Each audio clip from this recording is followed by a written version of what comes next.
Les amis, nous avons assisté à un bon match. Franchement, on a assisté à un très beau match. Alors, je ne suis pas en train de dire que le Barça a été un très beau Barça aujourd'hui, qu'on a dominé le match.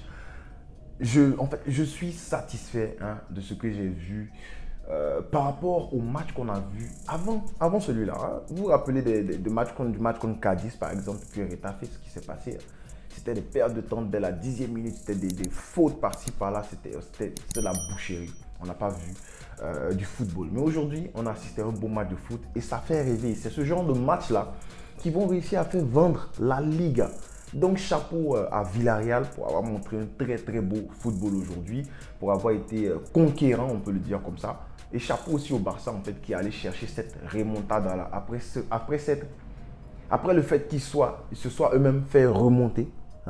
Ils sont allés chercher une autre remontada. Et si aujourd'hui on doit parler de quelqu'un par rapport à cette remontada, c'est qui d'autre? Qui d'autre que le petit Lamine Yamal? Franchement, ouais, je suis satisfait. Il y a plein de choses qu'on doit revoir dans ce match. Il y a plein de trucs qu'il faut, il va falloir analyser et tout. Mais Lamine Yamal, franchement, frérot, chapeau. Standing ovation à 17 ans. Mais qu'est-ce que je raconte? Depuis tout à l'heure, je suis là, je dis 17 ans sur mon Twitter. Il a 16 ans, le boug. Il a 16 ans, frérot. À 16 ans, le petit, là, il sort un grand match. Alors, pas de générique même. Non, mais j'ai pas le temps de dire même générique même. Parce que ce que le petit a fait aujourd'hui, franchement, ça m'a ému. Mais avant de commencer de parler de Lamine Yamal, on va tout d'abord parler du line-up de Xavi. Et franchement, Xavi n'est pas libre de tout reproche dans ce match-là. Parce que déjà, si tu vois le line-up que le Barça a choisi, on est encore parti avec 4 milieux.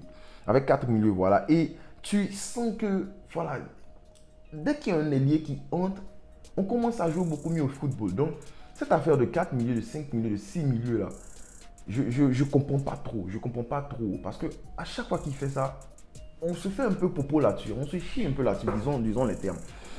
Aujourd'hui, on a fait un 4-4-2, en fait 4-3-3 avec Gavi sur le côté. Donc tu sens que c'est un 4-4-2 parce que Gavi, c'est pas un ailier, c'est pas ce gars-là qui va prendre la profondeur. Déjà, même il y a des fois où c'est Oriol Romeo qui voit un espace, il lance Gavi dans la profondeur. Gavi ne peut pas suivre parce que c'est pas un ailier. Peut-être qu'il court beaucoup d'espace, mais c'est pas ce mec-là qui va te coller la ligne, te dribbler. Donc voilà, on le sait déjà, c'est un 4-4-2 dans l'animation. Alors, la défense aujourd'hui, on va se dire la vérité, c'était catastrophique. Déjà, bon, première chose, il faut dire que Xavi, aujourd'hui, il s'est quand même loupé avec son affaire de 4 milieux là. Même si ça a été payant parce que Gavi a marqué. Ouais, Gavi a marqué. Donc, on peut dire que ça a été payant. Mais je veux dire qu'il s'est loupé parce que le même Gavi qui a marqué, c'est le même Gavi après qui fait qu'on concède un but. Ce n'est pas sa faute en tant que tel parce qu'il est redescendu défendre. On va parler de pourquoi il y a eu ce but-là. Mais voilà, c'est un peu comme plus 1, moins 1, ça fait 0.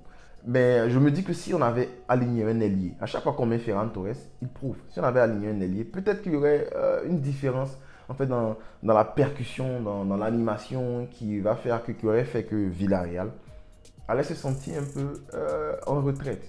Mais cette fois-ci, dans ce match-là, les gars, ils ont pris le pied. Les gars, ils nous ont dominés. On se dit la vérité. En première mi-temps, je me disais qu'il y avait des moments forts de chaque équipe. Le Barça a eu ses moments forts. On a fait payer Villarreal. Même si on n'a pas eu beaucoup de moments forts, mais on a fait payer Villarreal. Donc c'est pour ça que je dis la première mi-temps était quand même équilibrée. Mais en deuxième mi-temps, oh my god, on s'est fait popo là-dessus. Jusqu'à ce que Lamine Yamal décide de changer le cours du match. Donc on va parler de la défense parce que je pense que c'était catastrophique.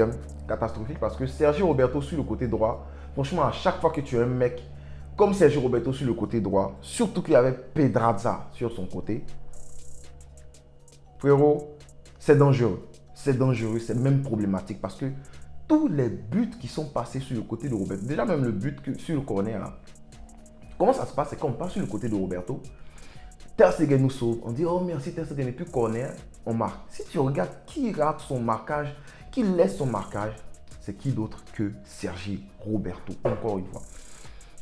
C'est lui le problème, c'était lui le problème primaire dans ce match-là.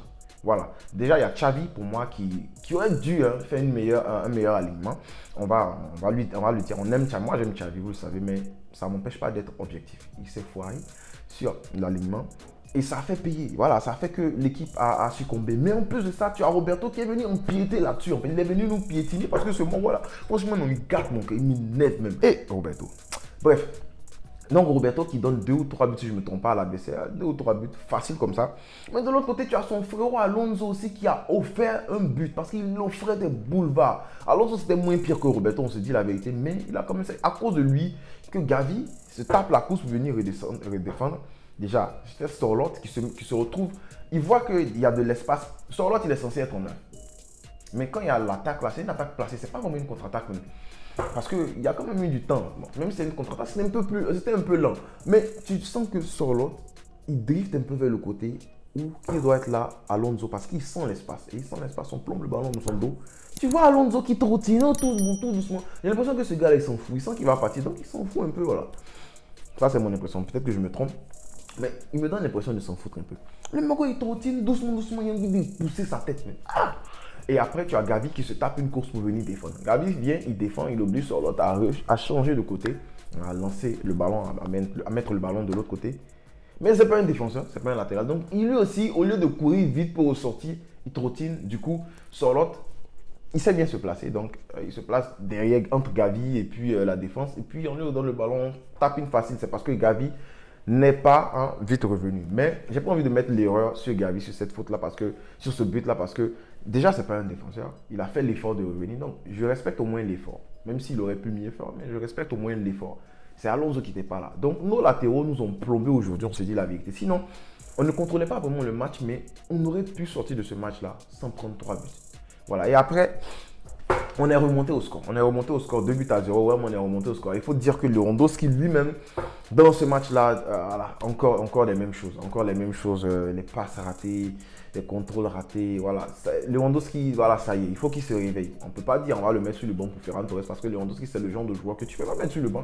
Voilà, c'est le genre de joueur, s'il ne fait pas l'affaire, tu es obligé de le laisser partir. Parce qu'un gars comme Lewandowski, que tu as pris, tu as acheté pour venir redonner au moins confiance aux sociaux, c'est tout, parce que tu as signé un grand joueur, ben, tu ne peux pas venir aujourd'hui parce qu'il est en méforme, le mettre sur le banc. Donc Lewandowski, tu es obligé de faire avec. C'est dommage, mais tu es obligé de faire avec.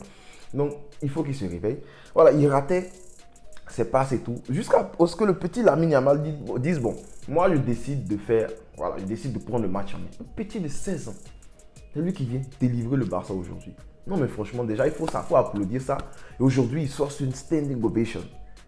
Ovation. Le public l'applaudit. 16 ans. Et lui-même, tu sens que le petit, il est jeune. Oh, non, franchement, ça donne des palpitations. Mais il décide de changer le match. Et déjà, il avait fait une passe D. Il a une frappe qu'il met sur le montant. Pied droit sur le montant. Il me dit, mais le petit, il doit. Non, mais il faut que Lamine Yamal ait des stats dans ce match-là. Il me dit, mais il mérite des stats.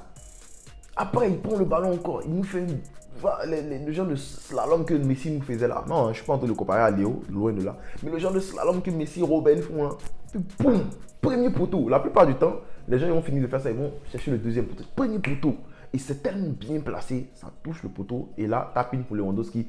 En fait, Lamine Yamal qui vient aider Lewandowski à ouvrir son compteur. Qui vient aider Lewandowski à marquer. Lamine Yamal qui vient mettre Lewandowski en confiance. Ouais, il faut le dire. Ce petit-là, il a quelque chose. Rafinha, toi, tu as dormi sur le banc. Tu as vu le petit là. Lamine Yamal, il est en 2 joueurs. Il est en 1 contre 2. Il arrive à passer et même mettre une frappe. C'est juste qu'il y a un 3e défenseur qui est venu barrer. Sinon, il marquait là. Lamine Yamal mérite de marquer. Sérieux, le petit là, il mérite de marquer. Et après, voilà, tu sens que le Barça, Lamine Yamal a aidé le Barça, tu vois. C'est ça qui fait le 4-3 si je ne me trompe pas. Parce que c'est Ferran Torres lorsqu'il entre qui fait le 3-3. Tu sens que le mec, il est en confiance. Il est en confiance, Ferran Torres. Et pour moi, ce gars-là, il mérite de commencer le prochain match. Il n'y a rien à dire. Il est en confiance. Voilà, il fait même un dribble là, entre les jambes de je ne sais pas qui là. Place en profondeur là-bas. Poum. Et après, je sais pas, c'est l'action que Lewandowski se retrouve en face à face. J'aime bien le fait qu'il ait levé la tête pour essayer de trouver le petit Ansu Fati, même si Ansu s'est arrêté pour essayer d'avoir une balle en retrait. Donc Lewandowski s'est dit, bon, il a regardé une fois, il n'a pas vu Ansu, il s'est dit, bon, ok, je prends ma chance. Et là, le Lewandowski qu'on connaît, normalement, il marque. Mais il faut voir qu'il n'a pas vraiment tiré sur le gardien. Si tu vois l'action, il a un peu mis au premier poteau et tout, mais le gardien, il a bien sorti. Mais normalement, Lewandowski, cette action-là, il l'a fini. On connaît Lewandowski. Cette action-là, il l'a fini. Donc, Lewandowski, s'il te plaît, mon gars, il faut te réveiller. Parce que, en tout cas, en janvier, le petit là, il arrive. Ça a chauffé sur toi là-bas. Mais un gars comme Lewandowski, tu le sais, on ne peut pas le mettre sur le banc. Donc, Belle entrée de Ferran Torres qui montre encore que voilà, le gars, il travaille. Il a de la confiance. Et moi, j'aime ça. Un joueur qui a de la confiance et qui est d'un bon rythme, qui marque des buts, mais il faut le faire jouer. Xavi, il faut le faire jouer. Donc, le prochain match, moi, je suis désolé, mais j'ai l'impression que Ferran Torres, il doit commencer le match. Donc, tu as un Ferran Torres qui doit commencer le match et tu as un Lamine Yamal qui doit commencer le prochain match à tout prix. Rafinha, il va entrer après. Et puis, il va devoir lutter pour avoir sa place. Alors, je suis désolé de dire ça, mais les gars, qu'est-ce que tu veux qu'il dise? Le petit enfant, on ne va pas le mettre sur le blanc. Le petit enfant, on ne va pas le mettre sur le banc. Donc, Lewandowski, lui, voilà, il va commencer. Donc, déjà, le prochain match, tu connais déjà mon trio. Donc, Xavi, s'il te plaît, il faut faire les trucs comme il se doit. Franchement, ce Barça-là, il n'était pas beau à voir du tout. Je vais te dire, il était beau à voir 30% du temps. Mais tout n'est pas à jeter du réveil de la main. Voilà, parce que Xavi a fait des erreurs, mais aussi Roberto a fait des erreurs. Il est encore là. 2023, Roberto encore au Barça, les gars. Ça, si on n'a pas applaudi, on doit faire quoi? 2023, Roberto encore au Barça. Normalement, il ne doit même pas être là. Allez, ramenez-nous Cancelo vite. Parce que le petit Fresneda, il est parti. On le sait pour 9 millions plus 3. On a besoin d'un gars comme Cancelo. Parce qu'à droite, c'était problématique. Et tu as même Christensen qui est sorti aujourd'hui. C'est pas blessure, mais c'est gêne peut-être. Donc, on dit précaution, mais ça veut dire que le gars, il est blessé. Donc, on a un gars qui... J'ai déjà vu des gens commencer à dire, oh, il n'est pas fiable et tout. Les gars, c'est 3 matchs. L'année dernière, la saison dernière, on a vu ce que Christensen a fait pour le Barça. Donc, arrêtons de déjà tirer sur lui comme ça. Hein. Tu sens que le mec, peut-être même, il a joué sous blessure. Non, laissons le bénéfice du doute au gars. Il le mérite bien. Il n'a pas fait un bon match aujourd'hui, on est d'accord. C'est Koundé qui était l'homme à passer dans cette défense-là aujourd'hui. Je suis d'accord. Mais les gars, on ne va pas balancer du réveil de la main juste à cause de 3 matchs. Christensen, quand même. Hein. Lewandowski, on a le droit de parler parce que la saison dernière, après la Coupe du Monde, c'était plus le même. Mais Christensen, s'il vous plaît, dosez. Voilà. Donc, on a horriblement besoin d'un latéral droit. Au moins, si avec Cancelo, on aurait pu minimiser la casse. On aurait pu réduire un peu la casse, les troubles dans la défense parce que les problèmes allaient peut-être être seulement sur le côté de comment ça s'appelle là? Alonso. Voilà. Donc, on a vraiment besoin d'un latéral droit, surtout que latéral gauche. Aujourd'hui, on a été en mesure de reposer Baldé. Normalement, il pourrait être là le match prochain. On a dit que c'est une gêne, ça veut dire qu'il peut être là le match prochain. Aujourd'hui, on ne l'a pas utilisé. Dieu merci, on a gagné le match. 3 points dans la poche. J'espère qu'on va retrouver et Baldé, et Baldé surtout, et Cancelo pour le match prochain. S'il vous plaît, Laporta, tu as dit 2 signatures. On voit nous les 2 signatures. Et devant, moi, je pense que le match prochain, c'est déjà clair. Voilà. Ferran Torres. Je sais pas si, j'espère qu'il peut briller à gauche comme il brille à droite. Mais Ferran Torres, Lewandowski et puis à droite, Lamine Yamal. Voilà, au milieu. Alors, de toute façon, on va en parler. Dis-moi, c'est qui ton top dans ce match-là? Moi, je vais dire que mon top dans ce match-là, c'est le gars qui m'a fait vibrer. C'est le gars qui m'a fait lever de mon canapé. C'est le petit Lamine Yamal. Moi, je lui donne l'homme du match. Il est mon fou. De Jong a fait un très bon match. Hein. Il ne faut pas me méprendre. De Jong, il a fait un excellent match. Mais le petit Lamine Yamal, il a fait quelque chose qui ça nous a levé de nos cieux. Donc pour moi, c'est lui l'homme du match. Dis-moi, ton homme du match, c'est qui? Tu sais, pour moi, c'est qui la flop? C'est Serge Robert. Et on reviendra sur ce match-là peut-être calmement demain. Mais voilà, on est content, on prend les 3 points. On avance, c'est un match très compliqué. On espère que Villarreal va mettre les bâtons dans les roues au Real Madrid. Et voilà, on se retrouve demain sûrement sur la chaîne Michel Catalan. N'oublie pas de t'abonner, liker, partager. On ne cessera jamais de le dire, frérot. Comme Gavi l'a fait. Bisca, El Barça.